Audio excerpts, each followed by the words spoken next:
মেধা তালিকায় নেই জলপাইগুড়ি। 684 পেয়ে জেলায় প্রথম টোটো চালকের ছেলে কৌশিক। মাধ্যমিক পরীক্ষার ফল প্রকাশের পর দেখা যায় জলপাইগুড়ি জেলা থেকে মেধা তালিকায় কেউ স্থান পায়নি। তবে 684 পেয়ে জেলায় মাধ্যমিক পরীক্ষায় প্রথম স্থান অধিকার করেছে জলপাইগুড়ির সোনাউল্লাহ হাই স্কুলের ছাত্র কৌশিক ঘোষ। কৌশিকের বাবা পেশায় টোটো চালক, পাশাপাশি বাড়িতে ছোট মুদির দোকান রয়েছে। এমনকি রুটি রোজির টানেও কৌশিকের বাবাকে ক্যাটারিং এর কাজও করতে হয়। তবে কৌশিকের পড়াশোনায় কোনো খামতি রাখেননি তার বাবা। এদিকে বিদ্যালয়ের কৌশিক ভালো ফল করায় খুশি বিদ্যালয়ের ছাত্রছাত্রীরা এবং শিক্ষক শিক্ষিকারাও। কৌশিক বাংলায় 94, ইংরেজিতে 95, ইতিহাসে 97, ভূগোলে 99, জীবন বিজ্ঞানে 100, ভৌত বিজ্ঞানে 100, অঙ্কে 99 পেয়েছে। কৌশিক জানায় তার প্রাপ্ত নম্বরে সে খুশি, তবে আর 2 নম্বর বেশি পেলে মেধা তালিকায় স্থান থাকতো এবং এর ফলে বিদ্যালয়ের নাম আরও উজ্জ্বল হতো। তাদের ছোট্ট একটি মুদির দোকান রয়েছে। তার বাবা টোটো চালালেও তার পড়াশোনার খরচের ক্ষেত্রে কোনো খামতি রাখেননি। প্রতিটি বিষয়ের জন্য আলাদা আলাদা গৃহশিক্ষক ছিল কৌশিকের। আগামী দিনে বিজ্ঞান নিয়ে পড়ে ডাক্তার হওয়ার ইচ্ছে রয়েছে কৌশিক।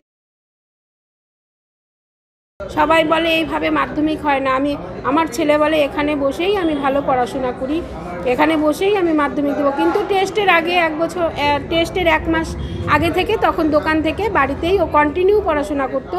ওর পাশে আমি অনেক রাত জেগেছি, খাইয়ে দিতে হয়েছে, তারপরে বলতে হয়েছে একটু ঘুমা বাবু, একটু ঘুমা। যখন ও 10 মিনিটের জন্য ঘুমিয়েছে তখন বলেছে মা আমাকে 10 মিনিট পরে একটু ডেকে দিবে। তখন ওই 10 মিনিটের জায়গায় যদি 15 মিনিট হয়ে যেত তো উঠে বলতো মা তোমাকে দিয়ে হবে না, তোমাকে দিয়ে হবে না, তুমি আমাকে 10 মিনিটের মধ্যে ডাকনি।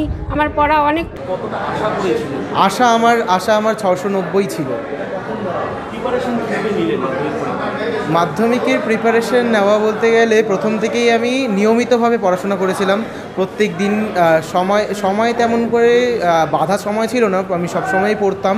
মাঝে মাঝে আর কি ব্রেক লার্নিং যে মেথডটা রয়েছে আমি ওটাকে ব্যবহার করতাম। মাঝে মাঝে একটু ব্রেক নিয়ে রাস্তায় বন্ধুদের সাথে কথা বলা এসবই করতাম। এবং আমি ভোরবেলায় পড়াটার থেকে রাত্রিবেলা পড়াটাকে বেশি প্রেফার করতাম। আমার রাত্রিবেলা পড়াটা বেশি ভালো হতো আর কি। এই শিক্ষকের ক্ষেত্রে আমার বাড়িতে আর্থিক পরিস্থিতি তেমন ভালো না থাকা সত্ত্বেও আমার বাবা এই ক্ষেত্রে কোনো কৃপণতা দেখাননি। আমার যেরকম দরকার পড়েছে প্রত্যেকটা সাবজেক্টের একটা করে টিচার ছিল। বাবা আমার টোটো চালান এবং বাবার একটা আমাদের পাড়াতেই ছোট একটা মুদির দোকান রয়েছে এবং মাঝে মাঝে ক্যাটারিংয়ের কাজেও যান।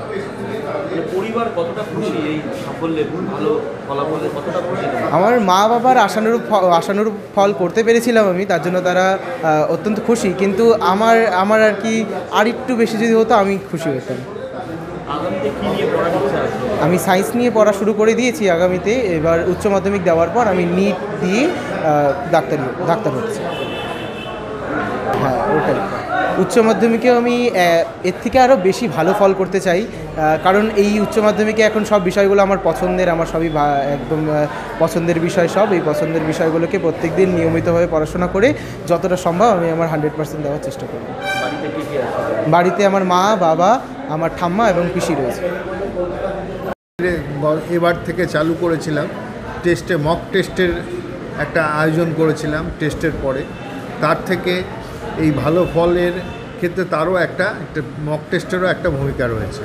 আমরা স্পেশাল কোচিং ক্লাসের ব্যবস্থা করেছিলাম সামার ভ্যাকেশনের পর থেকে পুজো ভ্যাকেশনের আগে পর্যন্ত 3 মাস আমরা স্পেশাল কোচিংয়ের ব্যবস্থা করেছিলাম। সেটা আমার মনে হয় ছাত্রদের কাজে লেগেছে। কৌশিক ঘোষ এর সাফল্য আমরা কামনা করছি। এমনি ওভারঅল রেজাল্ট কীরকম? ওভারঅল রেজাল্ট আমাদের স্কুলে 158 জন পরীক্ষা দিয়েছে, 153 জন পাস করেছে। সর্বোচ্চ নম্বর 684, দ্বিতীয় সর্বোচ্চ নম্বর অঙ্কুশ মহন্ত, প্রাপ্ত নম্বর 656, এবং তৃতীয় দিব্যজ্যোতি রায়, প্রাপ্ত নম্বর 622। কৌশিকের আর্থিক অবস্থা তো দুর্বল, বাবাও দুর্বল।